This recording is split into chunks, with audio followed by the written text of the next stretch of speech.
बिल्कुल परविंदर जी, संविधान सम्मत कुछ सवाल अगर पूछे एलजी ने या गृह मंत्रालय ने, तो उस पर जवाब देने में दिक्कत क्या थी? सवाल पूछा गया कि 78,000 करोड़ से ज्यादा का बजट है, जिसमें केवल 20% विकास कार्यों के लिए जो पूंजीगत व्यय है केवल 20% है। ऐसा क्यों है? ये पूछा गया सवाल कि भाई विज्ञापन पर इतना खर्च क्यों है, ये कहां से है? तो इस पर जवाब देने के बजाय इस तरह की सियासत की विक्टिम कार्ड खेल रहे हैं, जिस तरह की अभी हमारे संपादकीय सलाहकार ने कहा कि जी कल से सैलरी नहीं मिलेगी लोगों को। ये क्या बताना चाह रहे हैं कि आप शहीद हो रहे हैं?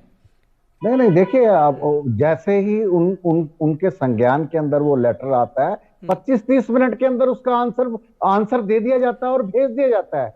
तो 17 तारीख से अब तक इंतजार कर रहे थे। विधानसभा का कल बजट भी चल रहा था, सत्र भी चल रहा था, उसमें भी जब बातें कही जा सकती थी। उन्होंने प्रेस कॉन्फ्रेंस करके कहा कि जो चीफ सेक्रेटरी है, उन्होंने जो फाइनेंस मिनिस्टर है उनके संज्ञान में ही नहीं लाया वो लेटर।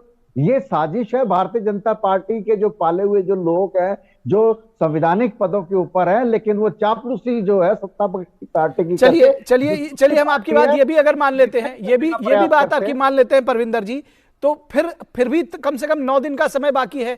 फिर उसके बाद भी ये पेंट करना कि जी डॉक्टरों को और टीचर्स को और किसी को सैलरी नहीं मिलेगी, बजट तो आगे पेश हो जाएगा, सैलरी तो सबको मिलेगी, ये एक प्रोपेगेंडा खड़ा करना। लेकिन अगर टाइमली पेश होता तो अच्छा लगता, लेकिन तो ये बात तो कही जा सकती थी। तो ये जब आप कोई बात ये कहते हैं तो प्रश्न चिन्ह तो उठेंगे ना सर। हर्डल्स डाल रही है, जवाब आया, उसके बाद उन्होंने इमीडिएटली जवाब दे दिया। अगर वो लिंगर ऑन करते तो सैलरीज के ऊपर तो प्रॉब्लम आ सकती थी ना।